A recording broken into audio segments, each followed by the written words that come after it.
SSLC ಪರೀಕ್ಷೆಯಲ್ಲಿ ಕುಮಟಾದ doctor ಎವಿ Baliga English medium ಸ್ಕೂಲ್ನ ವಿದ್ಯಾರ್ಥಿ ದಿಶಾಂತ್ ದಯಾನಂದ್ ನಾಯ್ಕ್ 624 ಅಂಕ ಪಡೆಯುವ ಮೂಲಕ ರಾಜ್ಯಕ್ಕೆ ದ್ವಿತೀಯ ರ್ಯಾಂಕ್ ಮತ್ತು ಜಿಲ್ಲೆಗೆ ಪ್ರಥಮ ರ್ಯಾಂಕ್ ಪಡೆದಿರುವುದು ನಮ್ಮ ಶಾಲೆಗೆ ಹೆಮ್ಮೆಯ ಸಂಗತಿ ಎಂದು ಶಾಲಾ ಆಡಳಿತ ಮಂಡಳಿಯ ಕಾರ್ಯಾಧ್ಯಕ್ಷರಾದ ಹನುಮಂತ್ ಶಾನ್ಭಾಗ್ ಹೇಳಿದರು. ಕುಮಟಾದ ಡಾಕ್ಟರ್ ಎವಿ ಬಾಳಿಗ ಇಂಗ್ಲಿಷ್ ಮೀಡಿಯಂ ಸ್ಕೂಲ್ನಲ್ಲಿ ಕರೆದ ಸುದ್ದಿಗೋಷ್ಠಿಯಲ್ಲಿ ಮಾತನಾಡಿದ ಶಾಲಾ ಆಡಳಿತ ಮಂಡಳಿ ಕಾರ್ಯಾಧ್ಯಕ್ಷ ಹನುಮಂತ ಶಾನ್ಭಾಗ್ ಅವರು ಕೆನರಾ ಕಾಲೇಜು ಸೊಸೈಟಿಯ ಡಾಕ್ಟರ್ ಎವಿ ಬಾಳಿಗ ಆರ್ಟ್ಸ್ ಮತ್ತು ಸೈನ್ಸ್ ಪಿಯು ಕಾಲೇಜು ಇದರ 75ನೇ ವರ್ಷದ ಸಂಭ್ರಮಾಚರಣೆಯಲ್ಲಿರುವಾಗ ಇದರ ಅಂಗಸಂಸ್ಥೆಯಾದ ಡಾಕ್ಟರ್ ಎವಿ ಬಾಳಿಗ ಇಂಗ್ಲಿಷ್ ಮೀಡಿಯಂ ಸ್ಕೂಲ್ 2015ರಲ್ಲಿ 76 ವಿದ್ಯಾರ್ಥಿಗಳೊಂದಿಗೆ ಪ್ರಾರಂಭವಾಗಿ ಈಗ ಸುಮಾರು 700 ವಿದ್ಯಾರ್ಥಿಗಳನ್ನು ಹೊಂದಿ ದಶಮಾನೋತ್ಸವವನ್ನು ಪೂರೈಸಿದೆ. 2025-26ನೇ ಸಾಲಿನ ಎಸ್ಎಸ್ಎಲ್ಸಿ ಪ್ರಥಮ ಬ್ಯಾಚಿನ ಫಲಿತಾಂಶ ರಾಜ್ಯ ಮಟ್ಟದಲ್ಲಿಯೇ ಸಾಧನೆಗೈದು ಇತಿಹಾಸ ಸೃಷ್ಟಿಸಿದೆ. ಶಾಲೆಯ 10ನೇ ತರಗತಿಯ 30 ವಿದ್ಯಾರ್ಥಿಗಳು ಪರೀಕ್ಷೆಯನ್ನು ಬರೆದಿದ್ದು 25 ವಿದ್ಯಾರ್ಥಿಗಳು ಅತ್ಯುತ್ತಮ ಶ್ರೇಣಿ ಮತ್ತು 5 ವಿದ್ಯಾರ್ಥಿಗಳು ಪ್ರಥಮ ದರ್ಜೆಯಲ್ಲಿ ಉತ್ತೀರ್ಣರಾಗಿದ್ದಾರೆ.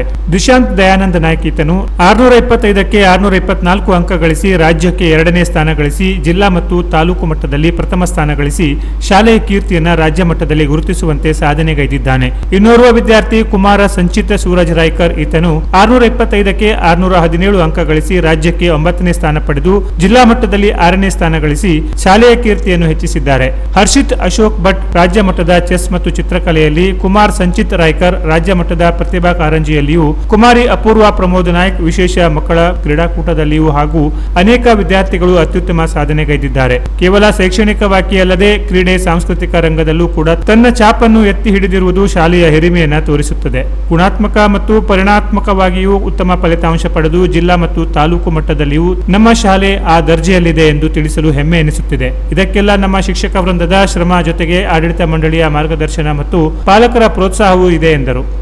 2015ರಲ್ಲಿ ಈ ಆಂಗ್ಲ ಮಾಧ್ಯಮ ಶಾಲೆ ಕೆನರಾ ಕಾಲೇಜ್ ಸೊಸೈಟಿಯ ಒಂದು ಅಂಗಸಂಸ್ಥೆಯಾಗಿ ಶುರುವಾಯಿತು. ಅವಾಗ ಶುರು ಮಾಡುವಾಗ ಬರೀ 76 ಸಂಖ್ಯೆ. ಆ ಸಮಯದ ಆಡಳಿತ ಮಂಡಳಿ ಮತ್ತು ಕೌನ್ಸಿಲ್ನ ಸದಸ್ಯರೆಲ್ಲರೂ ಆಡಳಿತ ಮಂಡಳಿ ಶಾಲೆ ಶುರು ಮಾಡಬೇಕಂತ ನಿಶ್ಚಯ ಮಾಡಿದ್ರು. ಯಾಕಂದರೆ ಇಲ್ಲಿಯ ಪರಿಸರ ಇದಕ್ಕೆಲ್ಲ ಪೂರಕವಾಗಿತ್ತು. ಕಳೆದ 10 ವರ್ಷಗಳಲ್ಲಿ ಈ ಶಾಲೆಯಲ್ಲಿ ಇವತ್ತಿನ ಸಂಖ್ಯೆ ಸುಮಾರು 700 ದಾಟಿದೆ. 10 ವರ್ಷಗಳಲ್ಲಿ SLCಯ ಮೊದಲನೇ ತಂಡ ಬ್ಯಾಚ್ ಈ ಸಲ 2026ರಲ್ಲಿ ಹೊರಬಿಟ್ಟಿದೆ. ಅತ್ಯಂತ ಸಂತೋಷದ ವಿಷಯ ಅಂದರೆ ಅಲ್ಲಿ 30 ವಿದ್ಯಾರ್ಥಿಗಳಿದ್ರು. ಆ 30 ವಿದ್ಯಾರ್ಥಿಗಳ ಪೈಕಿ 25 ಜನ 12 ಮತ್ತು 12 ವಿದ್ಯಾರ್ಥಿಯರು 13 ವಿದ್ಯಾರ್ಥಿನಿಯರು ಡಿಸ್ಟಿಂಕ್ಷನ್ನಲ್ಲಿ ಅತ್ಯುತ್ತಮ ಸಾಧನೆ ಮಾಡಿದ್ದಾರೆ. ಮತ್ತು 5 ವಿದ್ಯಾರ್ಥಿಗಳು 5 ಪ್ರಥಮ ಇದರಲ್ಲಿ ಫಸ್ಟ್ ಕ್ಲಾಸ್ ಪ್ರಥಮ ಶ್ರೇಣಿಯಲ್ಲಿ ತೇರ್ಗಡೆಯಾಗಿದ್ದಾರೆ. ಮತ್ತು ರಾಜ್ಯಕ್ಕೆ 2ನೇ ರ್ಯಾಂಕ್ ದಿಶಾಂತ್ ನಾಯ್ಕ್ 2ನೇ ರ್ಯಾಂಕ್ ಬಂದಿದ್ದಾರೆ. ಮತ್ತು ಸಂಚಿತ್ ರಾಯ್ಕರ್ ಅವರು 9ನೇ ರ್ಯಾಂಕ್. ಈ ರೀತಿ 2 ರ್ಯಾಂಕ್ಗಳು ಬಂದ್ಬಿಟ್ಟಿವೆ. ಜೊತೆಗೆ ಸಂಭಾವ್ಯ ಅಂದರೆ ಪ್ರೊಬೆಬಲ್ ಮತ್ತು 3 ಇದು ಬರ್ತಾ ಇವೆ. ಯಾಕಂದರೆ ಅತ್ಯಂತ ತುಂಬ ಚೆನ್ನಾಗಿ ಸಾಧನೆ ಮಾಡಿದವರು ಇವತ್ತಿನ ಸ್ವಲ್ಪ ಇದರಲ್ಲಿ ಒಂದು 2-3 ಮಾರ್ಕ್ಸ್ನಲ್ಲಿ ಸ್ವಲ್ಪ ಹಿಂದಿದ್ದಾರೆ. ಪ್ರಾಯಶಃ ಅವರಿಗೆ ಇನ್ನೂ 8-10 ಮಾರ್ಕ್ಸ್ ಬರುವಂಥ ಸಾಧ್ಯತೆ ಇದೆ. ಹಾಗಾಗಿ ಅವರು ಸಹ ಇದರಲ್ಲಿ ಬರ್ಬೋದು. ಯಾಕಂದರೆ 10 ವರ್ಷಗಳ ಅವಧಿಯಲ್ಲಿ ಅತ್ಯಂತ ತುಂಬ ಚೆನ್ನಾಗಿ ಇದು ಮಾಡ್ತಾರೆ. ಅದಕ್ಕೆ ಕಾರಣ ಅಂದರೆ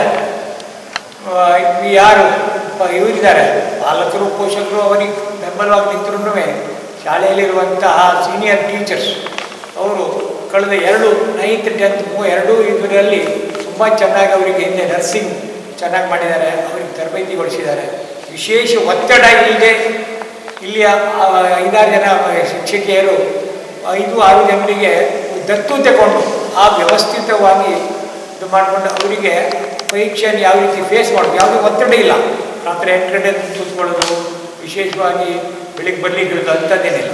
ಸ್ಕೂಲಿನ ಅವಧಿಯಲ್ಲಿ ಸ್ವಲ್ಪ ಹೆಚ್ಚಿನ ಒಂದು ಗಮನ ಕೊಟ್ಟು ಆ ರೀತಿ ಮಾಡಿದ್ದಾರೆ. ಹಾಗಾಗಿ ಅವರಿಗೂ ವಿದ್ಯಾರ್ಥಿಗಳಿಗೂ ಮತ್ತು ಪಾಲಕ ಪೋಷಕರಿಗೂ ಮತ್ತು ಶಿಕ್ಷಕಿಯ ವೃಂದಕ್ಕೂ ಹಾರ್ದಿಕ ಒಂದು ಅಭಿನಂದನೆಗಳು. ಜೊತೆಗೆ ಅವರಿಗೆ ಸಂಪೂರ್ಣ ಬೆಂಬಲವಾಗಿ ಆಡಳಿತ ಮಂಡಳಿ ಇತ್ತು. ಯಾಕಂದರೆ ಕೆನರಾ ಕಾಲೇಜಿನ ಒಂದು ಪರಂಪರೆ ಇತ್ತು. ಈಗಲೂ ಆ ಥರ ಪರಂಪರೆ ಇದೆ. ಈ ಕರ್ನಾಟಕ ಯೂನಿವರ್ಸಿಟಿಯಲ್ಲಿ ಮೊಟ್ಟ ಮೊದಲೇ ಕಾಲೇಜ್, ನಮ್ಮ ಜಿಲ್ಲೆಯ ಮೊದಲೇ ಕಾಲೇಜ್. 50-60ರ ದಶಕದಲ್ಲಿ ಸತತವಾಗಿ ಇಲ್ಲಿಯ ರ್ಯಾಂಕ್ಗಳು ಬರ್ತಾ ಇದ್ವು. ಆ ಪರಂಪರೆ ಇನ್ನೂ ಮುಂದುವರೆದಿದೆ. ಅದಕ್ಕೆ ಉದಾಹರಣೆಯಾಗಿ ಶ್ವೇತಾ ಭಟ್ ಹೇಳುವಂಥ ಹುಡುಗಿ ಈ ಸಲ BScಯಲ್ಲಿ ರ್ಯಾಂಕ್ ಪಡೆದಿದ್ದಾಳೆ. ಜೊತೆಗೆ ಕರ್ನಾಟಕ ಯೂನಿವರ್ಸಿಟಿಯ 9 ಸ್ವರ್ಣ ಪದಕಗಳನ್ನು ತನ್ನ ವಶಕ್ತಗೊಂಡಿದ್ದಾಳೆ. ಆ ರೀತಿ ಜೊತೆಗೆ ಮತ್ತೊಬ್ಬ ಇವನು ಸಹ 9th ರ್ಯಾಂಕ್ ಪಡೆದು ಕುಮಾರ್ ಕಾರ್ತಿಕ್ ಶೇಟ್ ಸ್ವರ್ಣ ಪದಕ ಪಡೆದಿದ್ದಾರೆ. ಈ ರೀತಿ ನಮ್ಮ ಈಗಿನ ಇದಕ್ಕೆ ಕಾಲೇಜಿನ ಈ ಸೊಸೈಟಿಯ ಆಡಳಿತದಲ್ಲಿರುವಂಥ ಎಲ್ಲ ಅಂಗಸಂಸ್ಥೆಗಳಲ್ಲೂ ಒಳ್ಳೆಯ ವಿದ್ಯಾರ್ಥಿಗಳು ಮತ್ತು ಒಳ್ಳೆಯ ಕಲಿಸುವಂಥ ಫ್ಯಾಕಲ್ಟಿ ಜೊತೆಗೆ ವಿದ್ಯಾರ್ಥಿಗಳು ಅಷ್ಟೇ ಚೆನ್ನಾಗಿ ಕಲಿತಿದ್ದಾರೆ. ಈ ಸಲ ಡಿಪ್ಲೊಮಾ ಕಾಲೇಜಿನ ವಿದ್ಯಾರ್ಥಿ ಜನವರಿ 26ಕ್ಕೆ ರಿಪಬ್ಲಿಕ್ ಡೇ ದಿವಸ ಅವರಿಗೆ ಡೆಲ್ಲಿಯಲ್ಲಿ ಪಾಲ್ಗೊಳ್ಳಿಕ್ಕೆ ಅವರಿಗೆ ಅವಕಾಶ ಸಿಕ್ಕಿತ್ತು. ಯಾಕಂದರೆ ಅದು ಸಹ NCC ಕೆಡೆಟ್ ತುಂಬ ಚೆನ್ನಾಗಿ ಸಾಧನೆ ಮಾಡಿದ್ದಾರೆ. ಹೀಗೆ ಸಾಕಷ್ಟು ಜೊತೆಗೆ ಈ ಪ್ರಾಥಮಿಕ ಶಾಲೆಯ ವಿದ್ಯಾರ್ಥಿಗಳು ಬೇರೆ ಬೇರೆ ಇದರಲ್ಲೂ ಪ್ರತಿಭಾ ಕಾರಂಜಿಯಲ್ಲಿರ್ಬೋದು, ಎಲ್ಲ ಸ್ಟೇಟ್. ಈಗ ಹರ್ಷಿತ್ ಭಟ್ ಒಬ್ಬ ವಿದ್ಯಾರ್ಥಿ, ಅವನು ರಾಜ್ಯ ಮಟ್ಟಕ್ಕೆ ಚೆಸ್ಸಿಗೆ ಹೋಗಿದ್ದಾನೆ. ಬೇರೆ ಬೇರೆ ಇದರಲ್ಲಿ ಸಂದರ್ಭದಲ್ಲಿ ಯಾವ್ಯಾವ ಸಾಧನೆ, ಪಠ್ಯೇತರ ಸಾಧನೆಯನ್ನು ಚೆನ್ನಾಗಿ ಮಾಡ್ತಿದ್ದಾರೆ. ಹಾಗೆ ಏಪ್ರಿಲ್ 23ರಂದು ನಡೆದ ಕರ್ನಾಟಕ ವಿಶ್ವವಿದ್ಯಾಲಯದ ಘಟಿಕೋತ್ಸವ ಸಮಾರಂಭದಲ್ಲಿ ನಮ್ಮ ಕಾಲೇಜಿನ ವಿದ್ಯಾರ್ಥಿನಿಯರಾದ ಶ್ವೇತಾ ಭಟ್ 93.93% ಹಾಗೂ ಸುಷ್ಮಿತಾ ಅಂಬಿಗಾ 92.36% ಕ್ರಮವಾಗಿ 1 ಮತ್ತು 9ನೇ ಶ್ರೇಯಾಂಕ ಪದಕ ಪಡೆದು ಕಾಲೇಜಿಗೆ ಕೀರ್ತಿ ತಂದಿರುತ್ತಾರೆ. ಶ್ವೇತಾ ಭಟ್ ರಸಾಯನಶಾಸ್ತ್ರದಲ್ಲಿ ಅತಿ ಹೆಚ್ಚು ಅಂಕ ಪಡೆದಿದ್ದಕ್ಕಾಗಿ ವೆಂಕಟರಾವ್ ಶಿರೂರು ಸ್ವರ್ಣ ಪದಕ, ಪ್ರೊಫೆಸರ್ S ಸಿದ್ದಪ್ಪ ಸ್ವರ್ಣ ಪದಕ, ದಿವಂಗತ ಶ್ರೀ ದತ್ತಾತ್ರೇಯ ತ್ರಯಂಬಕ ಬಾಪಟ್ ಸ್ವರ್ಣ ಪದಕ ಮತ್ತು BScಯಲ್ಲಿ ಅತಿ ಹೆಚ್ಚು ಅಂಕ ಪಡೆದಿದ್ದಕ್ಕಾಗಿ ದಿವಂಗತ ವಿಶ್ವನಾಥ ಚೆನ್ನವೀರಪ್ಪ ತಲೂರು ಸ್ವರ್ಣ ಪದಕ, KUD ಬೋಧಕೇತರ ಸಿಬ್ಬಂದಿ ವರ್ಗ ಸ್ವರ್ಣ ಪದಕ, ಬೆಳಗಾವಿ ಜಿಲ್ಲೆಯ KUD ಸುವರ್ಣ ಮಹೋತ್ಸವ ಸ್ವರ್ಣ ಪದಕ, ಮೊದಲನೇ ಶ್ರೇಯಾಂಕ ಸ್ವರ್ಣ ಪದಕ, ಅತಿ ಹೆಚ್ಚು ಅಂಕ ಗಳಿಸಿದ ವಿದ್ಯಾರ್ಥಿನಿ ಸ್ವರ್ಣ ಪದಕ ಸೇರಿದಂತೆ ಒಟ್ಟು 9 ಸ್ವರ್ಣ ಪದಕಗಳನ್ನು ಗಳಿಸಿರುತ್ತಾಳೆ. ಪ್ರಸ್ತುತ ಶ್ವೇತಾ ಭಟ್ ನಮ್ಮ ಕಾಲೇಜಿನಲ್ಲಿ ರಸಾಯನಶಾಸ್ತ್ರ ವಿಷಯದಲ್ಲಿ MSc ಅಧ್ಯಯನ ಮಾಡುತ್ತಿದ್ದಾಳೆ. ಇದೇ ಸಾಲಿನಲ್ಲಿ ಕಾರ್ತಿಕ ಶೇಟ್ DC ಪಾವಟೆ ಸ್ವರ್ಣ ಪದಕ ಪಡೆದಿರುತ್ತಾನೆ. ವಿಶ್ವವಿದ್ಯಾಲಯ ಮಟ್ಟದಲ್ಲಿ ಶ್ರೇಯಾಂಕ ಪಡೆದ ಕಾಲೇಜಿಗೆ ಕೀರ್ತಿ ತಂದ ವಿದ್ಯಾರ್ಥಿಗಳಿಗೆ ಆಡಳಿತ ಮಂಡಳಿ, ಪ್ರಾಚಾರ್ಯರು ಹಾಗೂ ಬೋಧಕೇತರ ಸಿಬ್ಬಂದಿಗಳು ಅಭಿನಂದನೆ ಸಲ್ಲಿಸಿದ್ದಾರೆ ಎಂದು ತಿಳಿಸಿದರು.